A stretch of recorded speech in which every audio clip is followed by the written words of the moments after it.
Bank Indonesia telah menurunkan suku bunga acuannya hari ini, yakni dari 7,75% menjadi 7,5%. Kira-kira apa yang melatar belakangi penurunan itu? Sudah tepatkah langkah Bank Indonesia hingga berdampak positif pada perekonomian?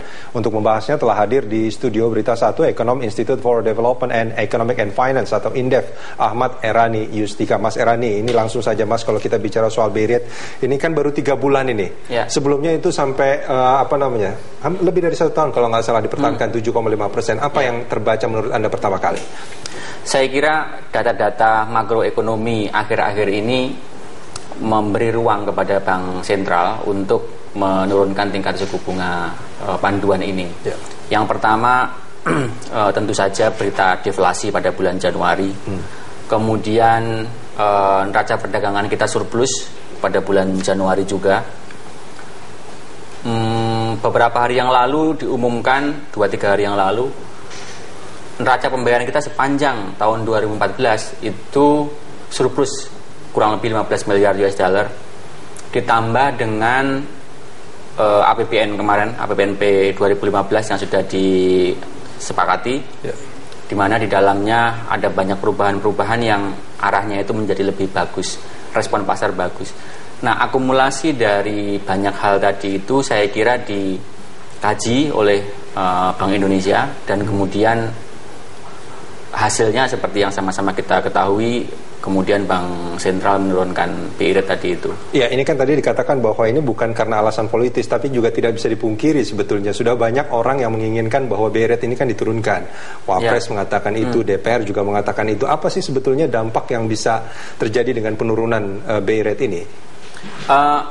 Bagi Bank Sentral yang diberi mandat untuk menjaga stabilitas nilai tukar dan inflasi, mereka tentu akan memprioritaskan fungsi ini terlebih dahulu, mandat ini terlebih dahulu. Nah, kalau BI rate itu diturunkan dalam situasi di mana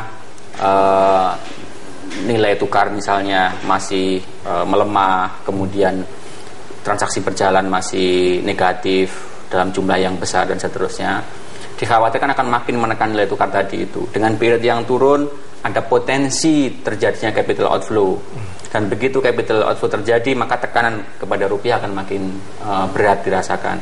Nah, itu yang harus dijaga oleh Bank Indonesia. Bukankah itu juga menjadi kekhawatiran kalau ini diturunkan, ada capital outflow juga nantinya? Betul, tetapi kan tadi sudah ada cukup banyak berita positif yang membuat investor berpikir ulang kalau seandainya mereka ingin melarikan modalnya, karena di sini masih ada banyak sisi positif lain yang bisa mereka ambil untuk mendapatkan nisbah ekonomi yang cukup besar. Ya, kalau Anda juga mengatakan bahwa untuk menjaga stabilitas moneter dan juga inflasi, nah apakah penurunan BI rate ini memang menurut penilaian Anda ini sudah sangat tepat, artinya inflasi juga ini kan dampaknya juga kepada harga-harga barang di masyarakat gitu. Apakah tidak ada kekhawatiran itu akan terjadi?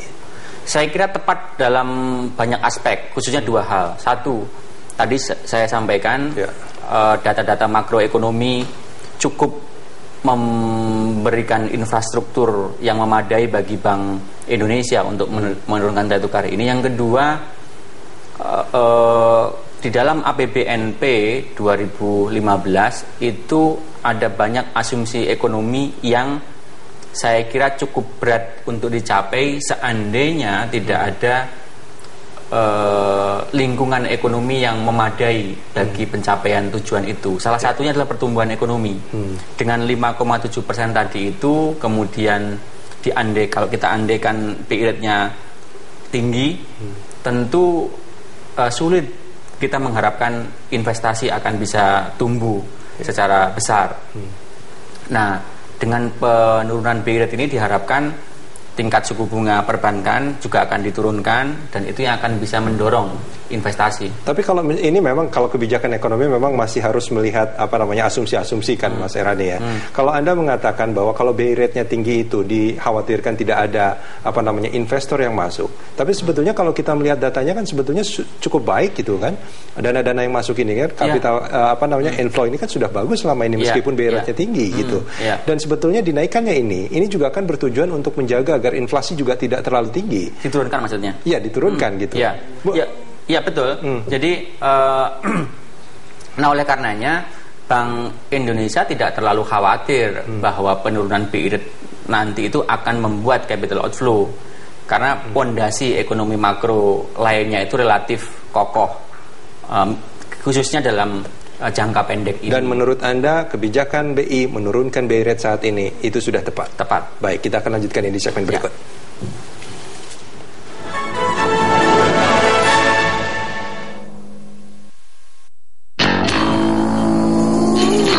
Come to my house.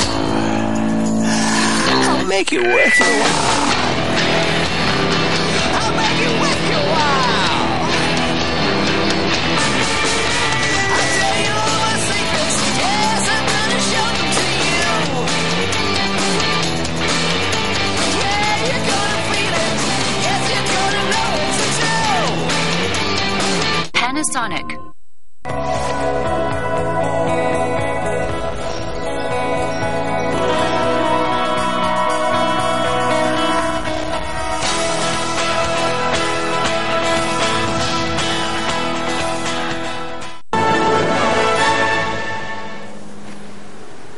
Ya, dialog masih kita lanjutkan, masih bersama Ahmad Erani Yustika. Mas Erani, ini kalau kita bicara soal BI rate, ini kan sebetulnya bunga acuan. Betul. Bukan bunga kewajiban bagi bank-bank konvensional atau bank umum untuk mengikuti itu gitu. Nah, ini bagaimana ini bisa berdampak pada perbankan secara umum? Ya, saya kira ini kekhawatiran yang kerap kali dilontarkan, dan dalam kenyataannya memang perbankan tidak terlalu responsif dalam jangka pendek. Mereka masih melihat situasi terlebih dahulu. Namun saya meyakini dua hal. Satu, perbankan sendiri melihat bahwa pemerintah sudah membuat perencanaan alokasi anggaran yang bagus, misalnya khusus untuk pembangunan infrastruktur, sehingga mereka yakin bahwa nantinya ke depan investasi itu akan lebih lancar dibandingkan tahun-tahun sebelumnya yang terhambat banyak karena faktor infrastruktur.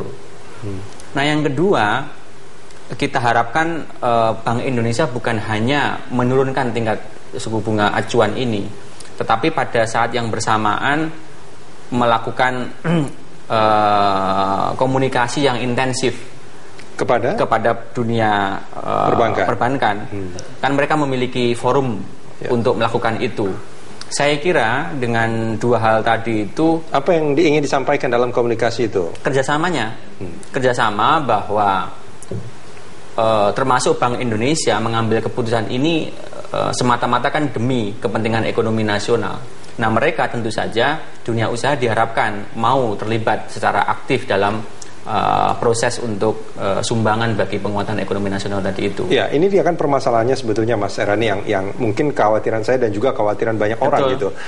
Ketika ini hanya bunga acuan dan kredit perbankan secara umum itu juga tidak mengacu pada itu, mereka juga masih bertahan karena seperti yang Mas Erani katakan masih melihat situasi, kondisi segala macam.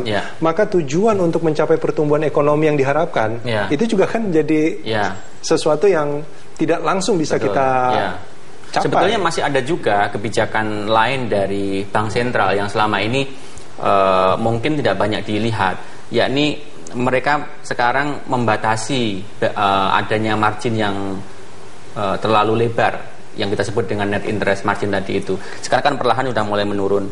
Nah, dengan BI rate tadi yang turun tadi itu, maka sebetulnya secara tidak langsung ada kebijakan lain yang menekan perbankan untuk segera mengambil keputusan yang sama atau searah dengan Bank Indonesia tadi itu. Itu dia sebetulnya instrumen yang bisa digunakan supaya betul. perbankan umum juga mengikuti itu.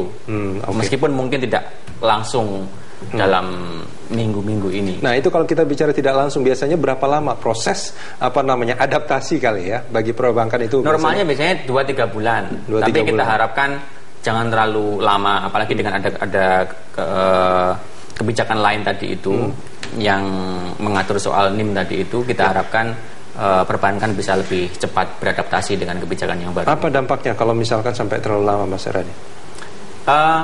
Ya pasti impact terhadap investasi khususnya itu yang tidak bisa kita harapkan cepat. Kita kan berharap, investor tentu saja berharap dengan BI rate turun tadi itu tingkat suku bunga kredit sudah segera turun.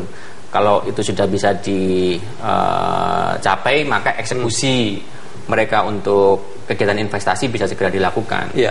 Nah, ini juga menarik. Kalau memang tujuan BI rate itu adalah untuk supaya investasi juga banyak yang masuk dengan bunga kredit yang turun gitu. Tapi ini ada satu pernyataan dari LPS yang juga meminta perbankan untuk hati-hati dalam menyalurkan kredit akibat risiko eksternal. Artinya BI rate oke lah turun, tapi risiko eksternal juga masih menghantui gitu kan? Ya, Nah, bahwa kemudian perbankan harus hati-hati itu kan memang seharusnya kredo pekerjaan mereka sehari-hari. Ketika memberikan kredit misalnya ada aspek-aspek prudensial yang harus mereka penuhi gitu ya. Saya kira himbauan yang disampaikan oleh LPS itu dalam konteks di mana dia merupakan institusi yang nantinya diberi tanggung jawab jika seandainya perbankan itu mengalami persoalan, dia kan yang akan mengurus itu untuk bailout-nya.